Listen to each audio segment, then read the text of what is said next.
warahmatullahi wabarakatuh. Kami dari kelompok 10 ingin mempresentasikan hasil diskusi kami yang berjudul Evaluasi dan Prestasi Belajar. Perkenalkan, nama saya sendiri adalah Nur Laila. Perkenalkan, nama saya Supani Damayani. Perkenalkan, nama saya Amina. Oke, di sini saya ingin menjelaskan tentang apa sih evaluasi. Jadi, evaluasi sendiri adalah penilaian terhadap tingkat keberhasilan siswa dalam mencapai tujuan yang telah ditetapkan oleh sebuah program. Jadi, evaluasi sendiri itu biasa kita dengar dengan sebutan ujian tes atau ulangan. Evaluasi sendiri ini merupakan terjemahan dari bahasa asing, yaitu evaluation. Nah, di sini kita menggunakan pendapat dari Benjamin S. Bloom. Beliau itu mengatakan bahwa evaluasi adalah pengumpulan data-data yang cukup untuk dijadikan sebagai dasar penetapan.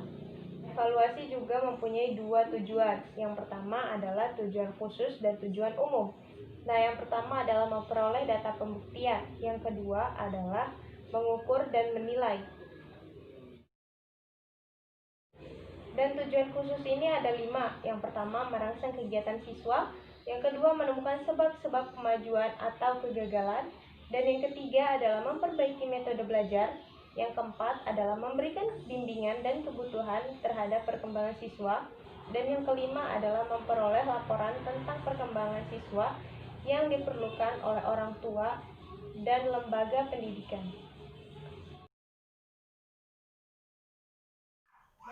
Saya akan menjelaskan 3 materi, yaitu ada fungsi evaluasi, macam-macam evaluasi, dan macam-macam alat evaluasi. Yang pertama, fungsi evaluasi. Dalam kaitannya dengan kegiatan belajar, mengajar, evaluasi mempunyai fungsi yang amat penting, yaitu yang pertama, untuk menentukan murid di dalam situasi mengajar yang tepat, sesuai dengan tingkat kemampuan yang dimiliki oleh muridnya.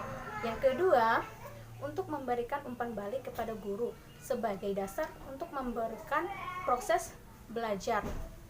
Yang ketiga, untuk memberikan angka yang tepat tentang kemajuan atau prestasi belajar dari setiap murid. Oke, materi yang kedua yaitu macam-macam evaluasi. Jadi, macam-macam evaluasi ini yang pertama ada evaluasi formatif, yang kedua ada evaluasi somatif, yang ketiga ada evaluasi plasemen, yang keempat yaitu evaluasi diagnostik. Oke, evaluasi formatif berfungsi untuk memperbaiki proses belajar mengajar ke arah yang lebih baik. Yang kedua, evaluasi formatif yaitu fungsinya untuk menentukan angka atau nilai murid setelah mengikuti program pelajaran. Yang ketiga yaitu evaluasi plasemen yang sebenarnya berdasarkan bakat, minat, kemampuan, kesanggupan, maka anak termasuk keadaan sekolah dan prodinya agar anak tersebut dapat ditempatkan di posisinya yang tepat. Yang keempat yaitu evaluasi diagnostik.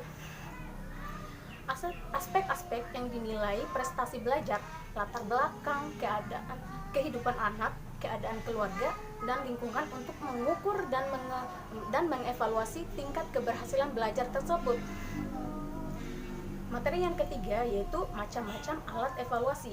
Baik, jadi macam-macam alat evaluasi itu dibagi menjadi 2 bagian, yaitu evaluasi non-tes dan evaluasi teknik tes. Baik, teknik non-tes yaitu dibagi menjadi beberapa bagian. Ada skala bertingkat, kuesioner, ada wawancara, ada pengamatan, dan riwayat hidup. Dan yang kedua yaitu teknik tes. Teknik tes dibagi menjadi 2 bagian lagi, yaitu ada tes diagnostik dan ada tes formatif.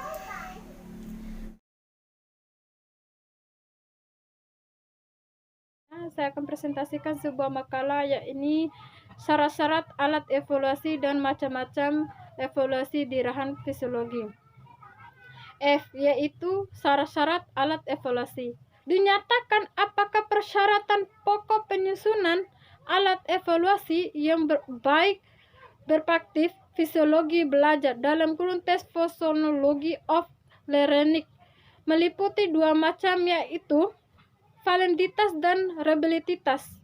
Validitas adalah berarti kebenaran sebuah alat evaluasi dipandang valid atau abas apabila dapat mengukur apa yang seharusnya diukur. Sedangkan reliabilitas berarti tahap ujian dapat dipercaya sebuah alat evaluasi di pandangan reliabilitas atau tahap ujian apabila memiliki konsistensi atau keajakan hasil. Macam-macam evaluasi di rahang fisiologi. Mengukurnya keberhasilan siswa berdimensi kognitif dapat dilakukan dengan berbagai cara, baik dengan tes tertulis maupun tes lisan dan perbuatan. Macam-macam evaluasi di rahang fisiologi terbagi menjadi dua, yaitu evaluasi rahang efektif. Dalam rencana evaluasi intervensi tes siswa termasuk dalam rahang efektif evaluasi rahang psikomotor. Keberhasilan belajar yang berdimensi rahang psikomotor adalah melalui observasi. Observasi dalam hal ini dapat diartikan sebagai tes yang menjelaskan peristiwa, tingkah laku, fenomena, dan demikian presentasi yang bisa saya sampaikan. Mohon maaf bila ada salah.